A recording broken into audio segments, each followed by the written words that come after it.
I'm thrilled about inviting Emily to talk with Brenda about her sisal works from the 70s. Emily is an art historian. She graduated from the Courtauld, and she's the editor of a Jewish publication, Yeah. Go to my website and you will read this incredible interview she did of Brenda a while ago. It's really, really great. So we're going to do we're going to have a slide projection of, and they're both going to talk about Brenda's practice. Let's see. Everybody can hear me? Yes. Is it good? It's good, Brenda, you use it because your voice is, is not very loud. Okay. Well, thank you everyone for being here to hear Brenda talk about her work. Hopefully you've had a moment to look around the gallery before, but if not, I definitely encourage you to look around after Brenda and I have our little chat. So, Brenda, I'd love for you to talk about this work and what it means for your practice overall, and sort of what led you to this as kind of one of your first pieces. Well, it was one of my first pieces that I did using a grid. I had stopped painting. I arrived in New York in 1967 from graduate school, where I had been a painter. You know, at that time, that's what we all did. And this was really very different than anything I had done before. And I sort of made this grid with sisal glued onto a paper, and I felt that everything had to be kind of glued together. And so it was the first time that I really left that all behind. You know, and I kind of just, you know, made this grid, wove it, much to my surprise, and, you know, to keep it together. And it was after this piece that I realized that I didn't have to even, you know, glue anything together. I could do whatever I wanted. And besides which, nobody would see it. You know what I mean? So, it's important. And just in terms of your early career, sort of pre-moving to New York, but when you were living in the Bronx, and then you decided you wanted to be an artist, how did you know? Well, as a child, I was very interested in, you know, comic books, and I learned to do drawings of Walt Disney characters, and I was kind of wanted, you know, just a neighborhood artist of all the kids. There were a few of us who could draw, and that's what we did. And then when I was in 8th grade or 7th grade, I wanted to take classes, and one of my teachers recommended children's classes at MoMA. And one of the benefits was to be able to go to the museum and see art. I'd never seen anything like what I was looking at. And the first show I saw was a show of the surrealist Eve Tonke. And in those days, hardly anybody went to museums. And I would go in there and be there with the guards. And, you know, so I could just stay for a little while. And sometimes they scared me. If you think of what Tonke's works look like, you know. And when I saw that, when I saw those paintings, I knew that that's what I wanted to do. I didn't want to make those paintings, but I wanted to do that, to have, to feel the same way about what I did, as I did looking at those paintings. It was very important and really quite surprising and wonderful. So I think what's pretty monumental about your work, especially the sisal work, is that it's work that's really meant for an institution, not someone's home. And this is a great sort of example of that, where the sisal is coming from the ceiling. And so it can be fun for people to understand what that installation process is like, what the process of creating a sisal work even on the wall versus on the ceiling. What is that process like? Well, I was really interested in using sisal as a line. So I had a three-dimensional line, and the material was a soft industrial material that I could get anywhere, and it was always the same color. So I was guaranteed this sameness. With this piece, was at one called Green Street when it just opened, and Jeffrey Blue, I guess was involved, one of the people who owned the building, and he was inviting artists in to do whatever they wanted. And I figured I'd do something from the ceiling because nobody else was using the ceiling. And so I did these panels, and these were cut at 6'8", which is the height of a standard door, so that people could walk under them without worrying about hitting their heads. But this ceiling was so big, the room had such high ceilings that I don't think I ever got to the 80 inches. I think I finally did it at 1/3 of the size because it was too hard to measure up. So I think they were like 5 feet, and the ceiling was 15 feet high. Wow. So that you could look up and see them. So this wasn't your first show, or your first public installation. Can you share what that was like? My very first time I showed anything was this friend of mine, who's an artist, Billy Apple, had some space next to his studio. He had a place on 23rd Street, and it had 2 rooms, and he had the big room and the smaller room. And he said, "Why don't you come and do a piece here?" And I had no idea about showing or anything.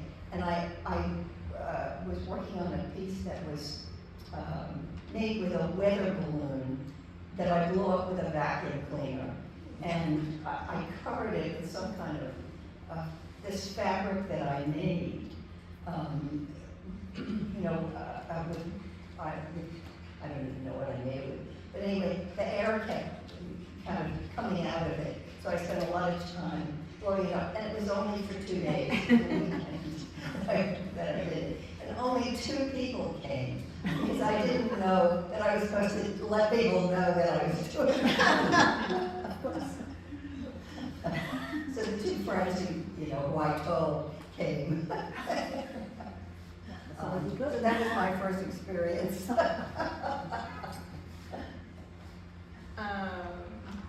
And so let's talk about sisal and kind of what drew you to that and how it became your primary medium. And for a lot of these works, it's the only medium, but they're so vastly different. And so how did that evolve for you over time? Well, I think that the fact that it was a line, it was a line that was really impelled by gravity. I had to deal with it was gonna, go down straight, or straight as it can. It has its own little, wiggles. But it wasn't really the only material, because I was drawing a grid on the wall with blue pencil. Some of my first jobs in New York was as a paste up artist, which none of you would know about. Maybe some of you might. Some of you might. And we would use blue pencil to draw lines, and it wouldn't be picked up by a photograph when they were, making photographs for reproduction, or however they did that, I don't remember. And so, because it was, non-reproducible blue, I wanted it to sort of fade out.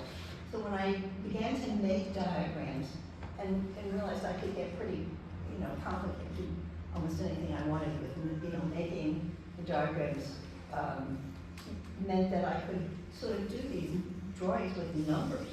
I could redo the same piece because I had the number, of length in inches, and that would be put in a specific place so that I could make the pieces over and over again.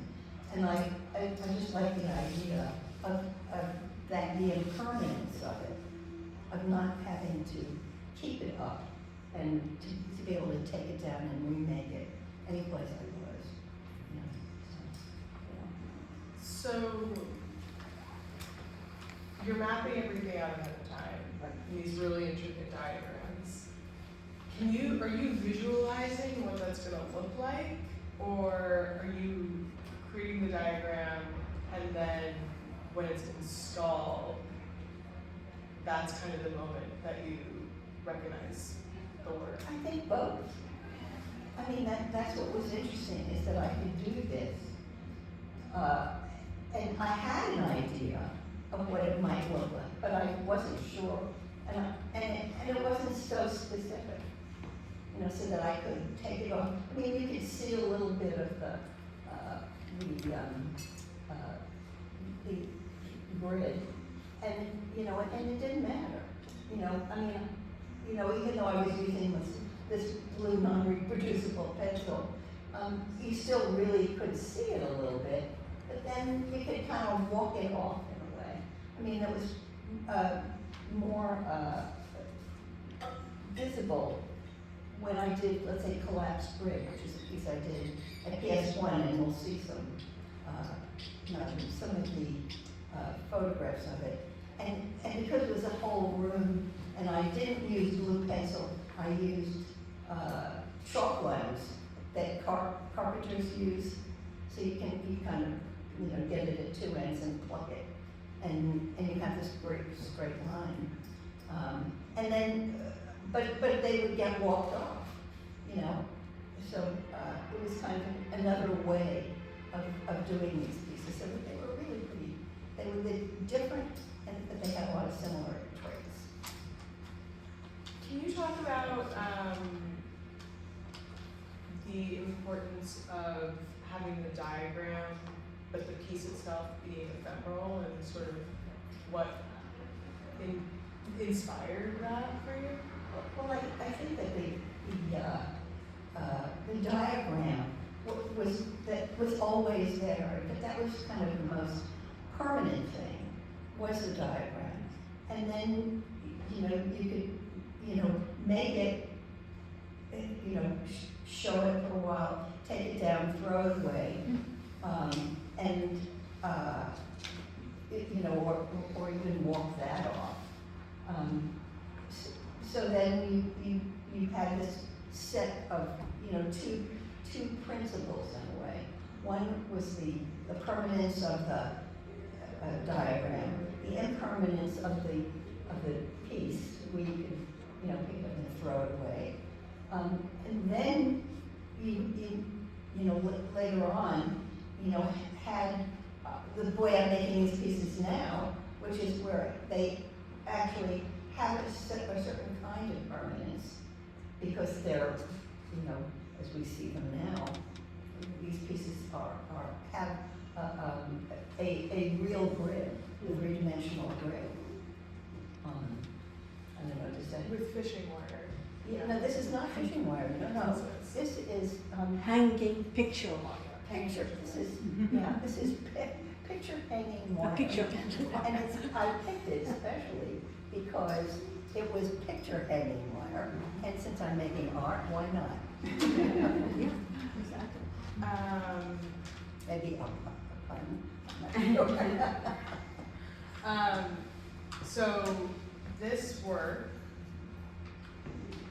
this is, thank you. So this is called Abstisa, and one of the questions that I think comes up is your titles. Very pretentious. And so I was wondering if you could share a little bit about what they mean, or not. Well, I realized that I had to distinguish between them. Because once I started making them at 8 inches square, that was a good size. And the 8-inch number comes from 8 inches is 6 foot 8 inches, which is the height of the stage door. And I noticed that I had a friend who was 6 foot 7 inches, and he never ducked when he walked through the door. Because doors are 6 foot 8 inches high. And so he knew he wasn't gonna hit his head, which I always thought that he shouldn't really worry about it. So having these, I guess architectural standards, like with, I would say a toilet, but that's not really such a good, sometimes, Turkish toilets or high ones, But when you have these standards, if you're in a chair, when you sit down, all these chairs are, even if they're made by different companies, are pretty much the same height.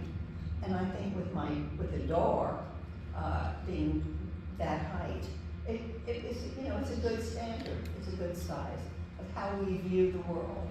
So where you stand, to see, whether it's a door or a piece of an artwork, I think all of us take that into consideration when we make art and how we hang the pieces that we make. Anything else? I think so. Titles. We'll get back to titles. All right, we didn't answer that. Yes. Oh, yeah. Yes. Let me talk about my titles. Yeah. So the thing about the titles is sometimes it had to do with what the piece looked like emphasis. Emphasis is the way the design of Greek temples were, where the pillars look like they're straight, but they're not. And that's emphasis. And the way these pieces are constructed, the middle, well, you can see it on the dialogue, but this is empty space in the middle. And so that was my emphasis in a way. So was a good name for that. I would remember it, and I could distinguish it from other pieces. So some of them were really pretentious because they would have to do with something I was reading at the time, or a friend would come by and I go, what am I going to call this? And rather than Untitled 17, somebody would come up with, a name, and so I'd have another name or make five. And sometimes it came from what the piece looked like. I didn't name it until after I did the piece. So, so I think, and it's really worked out well for me. I mean, I really remember pieces and things about them because of the name. Yeah. So I think that it's a nice segue into my next question or topic, which is you come to New York in '67. It's a very different place than it is now. And Soho is kind of and downtown is where everyone's congregating. What was that experience like in terms of building an art community at that time? And how did people support each other or not? Well, I think one thing that was important for me were the politics of life in the United States, which was, there was a war going on in Vietnam. There was a lot of turmoil in terms of civil rights. As women, we were just beginning to see ourselves be terribly discriminated against. And I think that was all very important. New York City was very poor. It was the time when Gerald Ford told New York to drop dead. They wasn't going to bail out the city. It was kind of an exciting time to come here. You could still get places to live that were cheap, and studios, and Soho was deserted. Businesses were leaving Soho, so you had a lot of empty buildings. In fact, some artists, a number of artists, probably made their money, their day jobs had to do with real estate, selling real estate, or renting real estate. People like someone like Julian Preto, who had a small gallery and ran this for a long time. He was able to get some of his landlords to agree to let him have artists come and do shows and do pieces in empty, downstairs spaces like this, so long as they could get the work out, if the place was rented out or sold, they were happy to have it. And again, like what happened at PS1 and the Clock Tower, the artists would come in, take a piece out and paint, we were responsible to clean it up. And that's what I did, a number of other artists did. And also, they were building the World Trade Center, and so there was this big, huge beach that a lot of artists, did works, really nice works. Can you talk about the Ad-Hoc Committee? Sure. Well, that's part of the political climate of the time. There was, I think, the art strike, and the Ad-Hoc Committee was part of the Art Workers Coalition, which were, artists, whoever wanted to come. We met at a loft, someplace on Broadway, and downtown, and somebody just let us meet there, who rented it out, and so we had been, becoming actively involved in anti-war issues, and we were at a bar called Remington's, and one night, and Lucy Lippard, Poppy Johnson, and I were overhearing these guys talking about the Whitney annual, and how, whatever they were, huffing and puffing about it. And nobody was coming to our studios to look at our work. We all looked at each other and said, well, we should do something, and called a meeting. I guess it was at Lucy's, because she had a child and would have to get a babysitter. And so we, got every art critics, anybody who knew, anyone who was an artist and did any kind of artwork or supported art or looked at art, came to this meeting, and it was really quite interesting, because no one had really sat down and talked about these issues of what's going on with artists, with women, and so that was the first get together, and we wrote a letter. Had some people there, including Lucy, who could write, thankfully, and wrote a letter to the Whitney. And at this point, we, Faith Ringgold had come into it, so we wanted to have, we demanded that the Whitney show 50% women, 50% black artists, I mean, and so on. You know, and come and see our work, you know. And they, of course, in response, they said, well, we're not gonna do anything like that. And so, anyway, that's how it started, pretty much. Do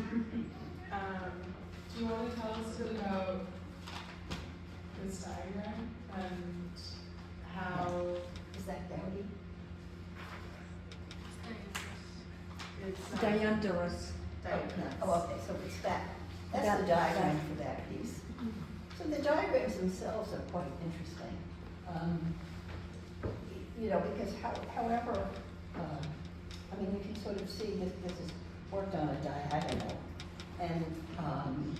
and putting it up, you know, it makes it into, you know, that's what that is, with a bunch of numbers. I mean, I just thought that the interesting thing, more than anything, was it was just a bunch of numbers, you know, and I could, you know, put it up, and it was like magic. I guess that's what I thought. So you can see each number is at an intersection, and that number is translated into the length in inches of a piece of sisal that goes in a certain place. And so every time this piece is made from this diagram, you know, that's what emerges. You know, so I could play with numbers. That was what's nice about doing diagrams. I could never do that piece. Emphasis I could actually do without a diagram. I'm not sure that had a diagram to start with, but this piece I couldn't have done without doing a diagram. It just became more complicated to do, you know, to install. How did you decide the length of sisal? Oh, the lengths were determined by that 80 inches, which is again the height of a standard door. So that was going to be the height of the piece. And in fact, the emphasis is 80 inches. I really thought that was a good height for a work, you know, not to make any higher. But what about, because they're, in terms of the length of each? Well, so it was To made create the on design. quadrants, you know, so that each piece would duplicate the piece on top, but gravity would come into play. So it would be, you know, in that piece, it was the bottom, they're exactly the same, but in reverse. I mean, if you look at this. Yep. Is that clear? No. Are you knotting it on? How are you? Well, I attach it. I mean, I used to put a nail through it, a little tiny nail through into the wall when I put them on the wall. Now I actually tie it and put a dab of glue on just to make sure it doesn't pop open. And it's tied onto the grid. Sorry, but not Q&A. It's okay. Do you add, how much length do you add in consideration of the knot? I figured out Yeah, like about 1.5 inches. right. Something that it takes to make the knot. It's not as exact Right. as if a robot made it.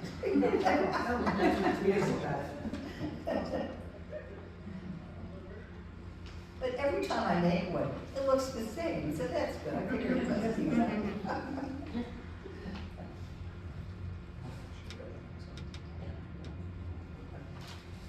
Okay, so this one is in the corner of the room. Right. So how do you, when you're determining where you're going to install work, or what that looks like, how do you choose location?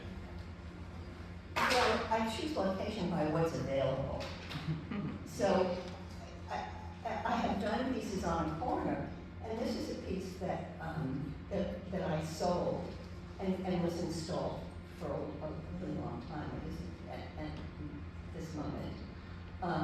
But I couldn't do any of my pieces on a corner. There's another piece that goes the other way, the smaller piece that I did that was also on a corner, but an exterior corner. And that one, you know, so it just means it was a very small apartment. And this friend wanted to buy a piece, and that was a walk, you know, it was really a tiny little walkway. And we did it on that.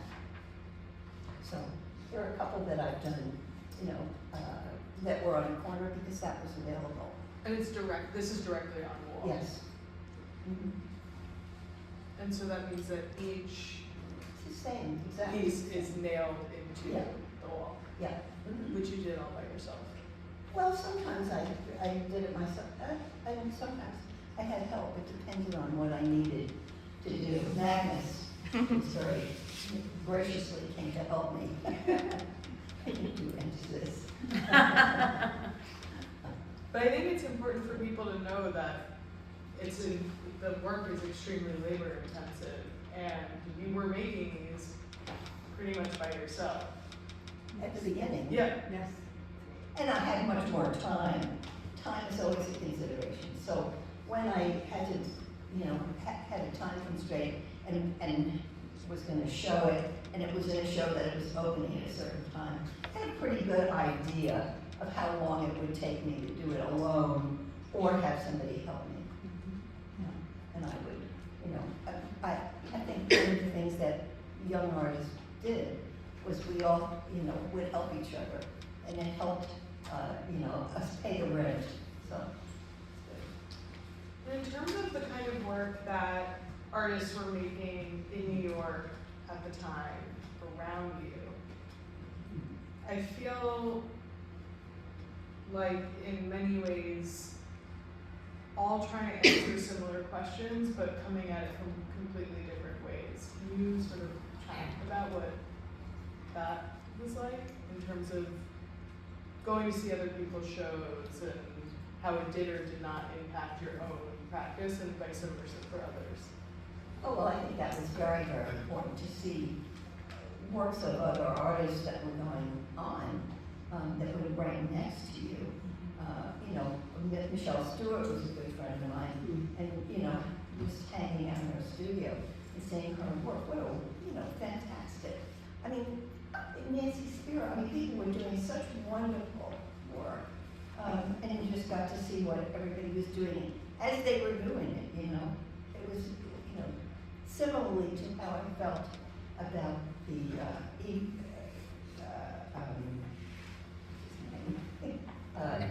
you know, the artist that Eve Thompson, you know, to see his work and to see what that did to me, and to see all these young artists, and some a bit older, you know, it was quite exciting. And I think, and at that time, I went to see everything. So it didn't matter whether it was a gallery, a museum, anything that was shown, I really went to see. So the works that we looked at so far, they have the same kind of upper line at 80 inches, but this one doesn't. Yeah, all of them.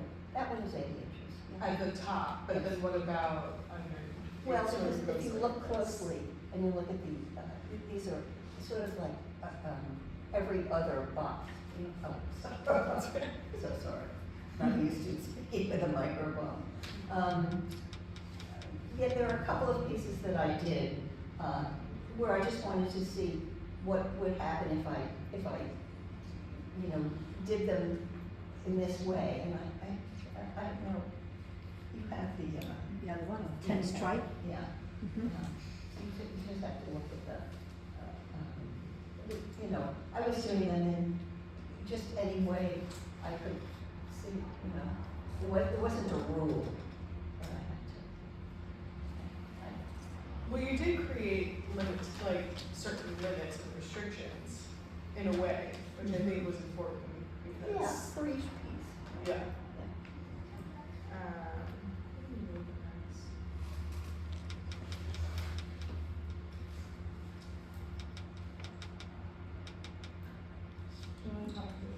Okay, this is a kind of interesting piece. Attila is its name, named after a cat of mine. You know, it was just the way I did it was still 80 inches high. And And this, so I was working within those parameters of 1 to 40 inches. And it was, you know, kind of nice to see them emerge, you know, in the way they did.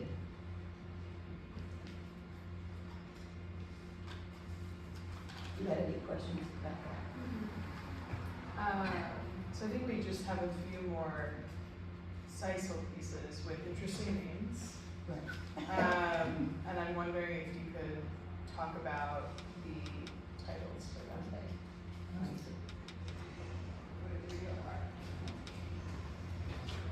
right. Okay. So Attila, which is the one we saw before, named after a pattern. And then Styx, which is named after the river Styx, because I must have been reading something. This one is called Typewriting, and I don't even remember what it means. I have to say, another one that was done on a corner, but just because a corner was available. Yeah. Could that work have been made flat on a wall? Yes. Okay. Yeah. Absolutely.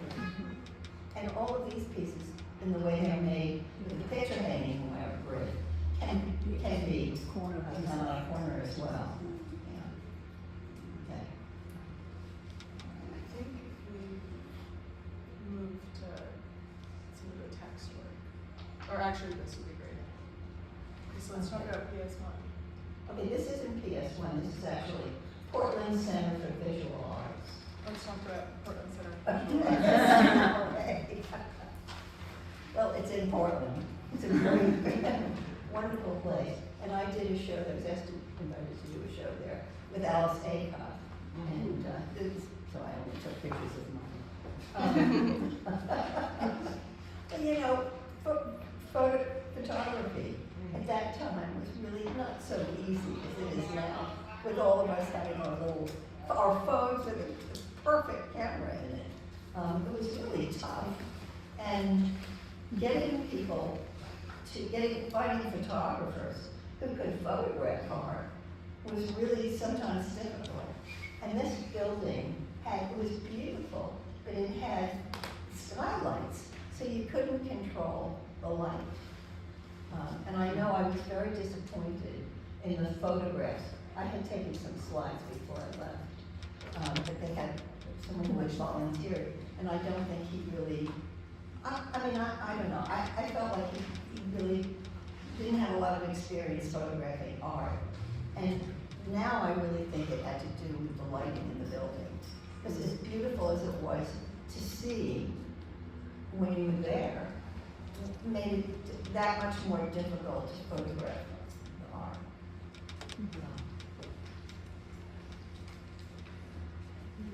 So this is collapsible. Collapse. This is PS1, right? Let's talk about PS1. Okay, good. And so for this piece, I just, found this room. This is not in the first row, this is way later in 1980. Yes. And this piece I did, was, I took the whole room and I used, I think I talked about it earlier, I used these chalk lines where I made them a grid of the whole room, so the ceiling, the walls, and the floor, and then hung a grid or wove a grid of the whole room, and then collapsed it. And so you had the blue lines that were on the wall, and they collapsed as this piece, and it was just amazing. I thought my piece, but there wasn't a working electrical outlet in here. All of this was, and so this is a case where, I guess I could have lit it, but I'm not sure how. I bet I didn't have to because the lighting was so incredible. No matter when you were there, it was quite a beautiful. Could people walk into the space? But you could. I didn't tell anybody not to. You could, anybody came in, I've been walking all over it. And I felt like it was walking off the blue lines, you know, to do that piece. They were necessary to make the piece, but not to keep the piece, but I wasn't, you know, there was no reason to go and paint them out or anything like that. It was just a part of the piece. And then when you de-installed this, you left the space better than it. Right, when I took the piece down, I painted the room. That was one of the things that we were required to do, or were asked to do, was to, leave the room at least as you found it. So, we probably hung paintings in there after. I'm sorry, what year was that? 1980.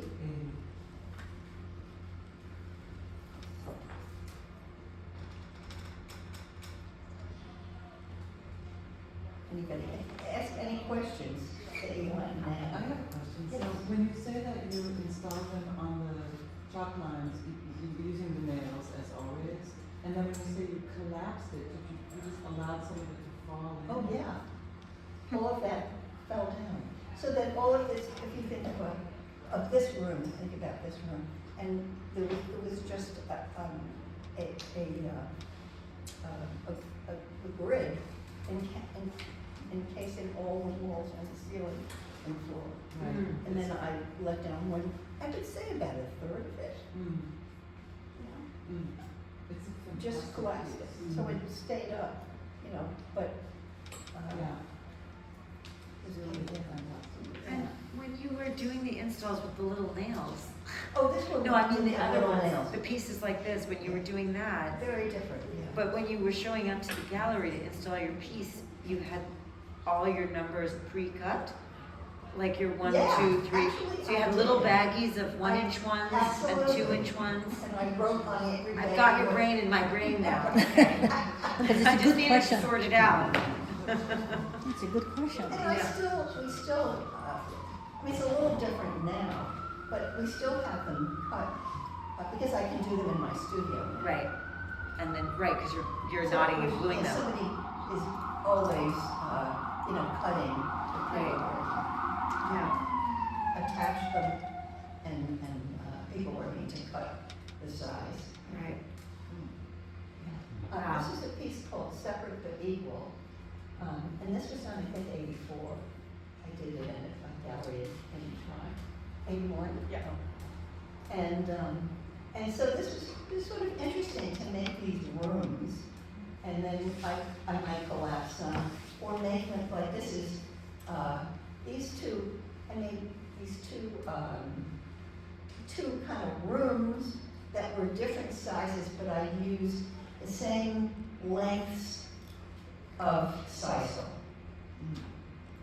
And it got complicated. And this one isn't collapsed, but that one But is. that one is, that way, well, it's smaller, Yeah. so. Mhm. And this is just, and this is a piece I did in Holland, and it was, I kind of constructed a room, and then another grid, and so I constructed a grid, against the wall, or a separate grid, and then another one that I collapsed. And then, it's not one piece of rope for the entire, you've cut the rope to make this piece, or? Well, you have to cut it, I mean, I just made a grid, so it was, you think of a construction. But were you using the same piece, or were you cutting it, not like? Or putting a pin in wherever it? it needed to be cut, so it would go, one would go all the way around, Okay. so it didn't, I didn't make, use one long piece of Yeah, that was my question. It's complicated, right? Now, this is one of the things I did to make money to pay rent was, I proofread legal documents, from, law firms. And, I did it as a temp. And somebody, I must have showed something, there were a number of artists and a lot of writers and people who, you know, didn't want to have full-time jobs did this kind of thing because you could, you know, work as many hours as you wanted or didn't.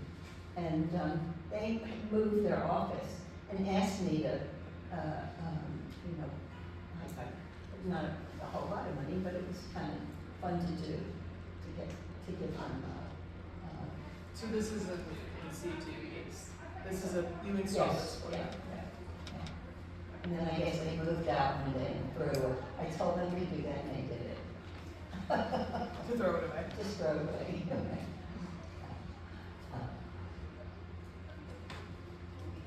Okay, and this is First Amendment, I think it's called. Yes. And it is, there's text in there. And the knots, each length of sisal is knotted. And it is, and I think it's the length is the length of the placement of the character in the English alphabet. So if you have, let's say, I think the letter M is number 13, it would be 13 inches, and it would have 13 knots. So, and this spells out, really read it carefully, the First Amendment to the Constitution, which is about free speech. And You finished with that. Okay.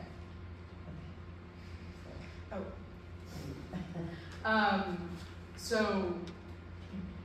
this piece kind of, I like it as a segue because it combines the sisal and your text practice, which is pretty prolific, both in drawing and with rubber stamps on the wall. And so this one is the First Amendment, but how do you choose what text you're going to use? Well, in some ways, it's a little bit like the way I choose names for my pieces. You know, it can be from anything, something I'm reading, something I'm interested in, something going, you know, happening that catches my fancy, or it would be more serious that is, you know, important, you know, something of our time. And I guess, now I did this piece in 92.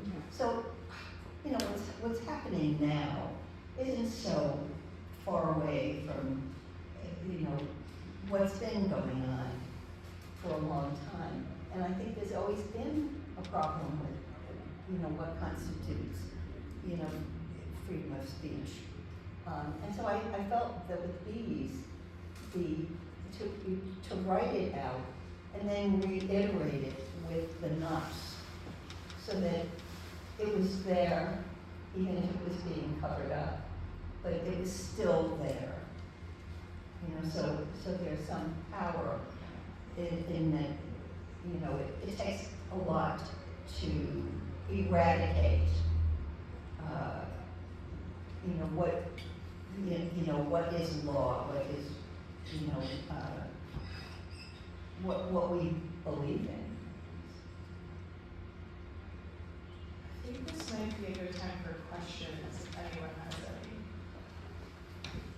I have a question that really sprang to mind when we were looking at the pieces quickly of the, well, I think it's been really, but I'm curious, you know, there's so many echoes with, you know, certain minimalist, like systems abstraction, but also I'm thinking about like Bernard Tommy and these people who were making what I would call like off-loom structures. And, you know, you talk about the grid and the line so much, and also the diagram is a lot like the way we draft function. So just curious about any artists or these kinds of things that were just like in the air for you? Probably. You know, I mean, I don't know that I can specifically, you know, I'm sorry. You know, I don't know if I can specifically, you know, call out on somebody. But I, you know, I finally learned to read way after I did these pieces because I wanted to see what it was like. Yeah. Anyone else? How is your work being contextualized? I mean, are you showing in galleries? Were you kind of promote yourself? Yeah, I mean, I was showing in galleries and somewhat, a little bit, you know, and but I wasn't really shown where I thought I should be. I mean, I was accused of weaving, by the way, and that was immediately, you know, no. You know, because that's what women did. So. Did you do many with text like this with I words now? did do pieces with text, yeah. There's some around the corner. Oh yeah, I haven't seen it yet because the lights Yeah. went off. But in this case, And I did a lot with just the alphabet. And there was a certain bit of that where in using the alphabet, I chose the alphabet because it had all these different, you know, it's circles and half circles and, you know, verticals and diagonals and horizontals, and that it was something that you could read and then not read. And then I began to use real text, you know, literary texts. But they were also, in a way, covered over or walked off. You know, I mean that's a phrase I use. so at the end of the show, the wall gets erased. You know, like Right, this is yeah. another piece that just disappears. Really. Well, these pieces stay, but you know, you can kind of read some at the top, but you know, when you get down, it's a lot harder. But it doesn't mean it's not there. Yeah. You know, it still is there. Very good. Hi, I have a question about making. I studied with Charles Gaines, Charles Gaines, who of course had studied with Sol LeWitt. And so the two artists very interested in systems and the way that those systems sort of obliterate the artist or the subjectivity. And your work seems so emphatically on the other side of that. And the works, you know, the objects themselves are kind of infiltrating the space. So I'd be curious just to hear you talk about that difference and the importance of labor and making in your work. Well, I mean, someone once said, that I ended a book on women's architecture, and ended it with me talking about Penelope, you know, continued to, even after Odysseus came back after being gone for 20 years, maybe she continued to pull her cloth out every day, you know, to keep things as they were, because she liked the power that she had. Yeah.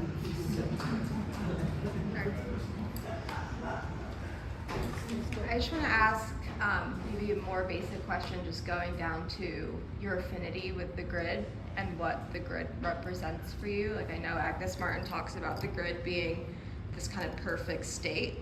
And I wonder, if you just kind of can go back to the beginning of how the grid kind of manifested for you, and what it still represents, and also the collapsing of the grid that comes, or the expanding of the grid that exists within your practice. Well, it's kind of like cohesion, I guess it represents to me. That it's something that you can hang things on. Cohesion. You know, keeps it together. And so they're very contained within your, you ever gone within kind of the flatter, not the, obviously the site installations, excuse me, but I have a question here, I'll go back to it, but someone else maybe. Any other questions? This whole thing with Odysseus and Penelope, I don't understand. So I don't know the story of Odysseus and Penelope. Well, you know, Odysseus, you know, left on an adventure, and he was gone for 20 years. Right.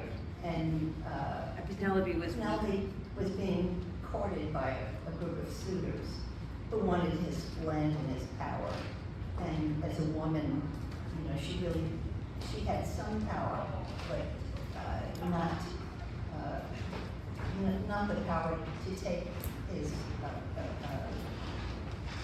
place. And she had a son, Olympus, who was a child. And so she wanted to wait until, he was older, her son could, become king. But she hoped that Odysseus, they had not received word that he was dead. And so what she did is she told them that she had to weave Odysseus' shroud, and she would weave every day, and then secretly take out the weaving at night. So in the morning, when the suitors came to her and said, "You have to pick one of us," she said, but I have all this weaving to do. And so she continued to do that. And then Odysseus did secretly return. So that's so interesting. So they never, the suitors. So you're making this work in a time where you couldn't even have a credit card in your name. That's right. But the labor itself becomes the power that you have. Yes. Got it. That's the power of making it. Yeah. That's the power of making. Yes, it is.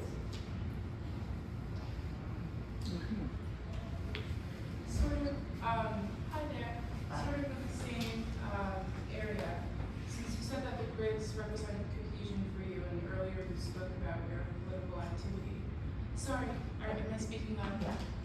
I'm a little Stand deaf. up. I've got hearing aids in, but they don't always work. You well. mentioned that the grids represent cohesion for you, and then earlier you talked about your political activity. And I was wondering if there's any more of a through line between your use of grids and your political beliefs growing up. Okay. Let me know if I'm getting this Yeah. right. So we talk about the grid being a form of cohesion, Yes. and then with the ad hoc committee, we're very engaged politically with kind of what was going on at the time. Is there something? Is the grid, the visual of the grid, and that activity? Is there relation between those two things? Maybe. Yeah, cohesion. I don't know. Maybe. I don't see why not. I think that anything you do in your life as a human being, as an artist, as a bricklayer, it all, it represents itself in how you relate to the world and whatever you do. Yes. Very much like that. Do you have any final things you want to think about? Just make art.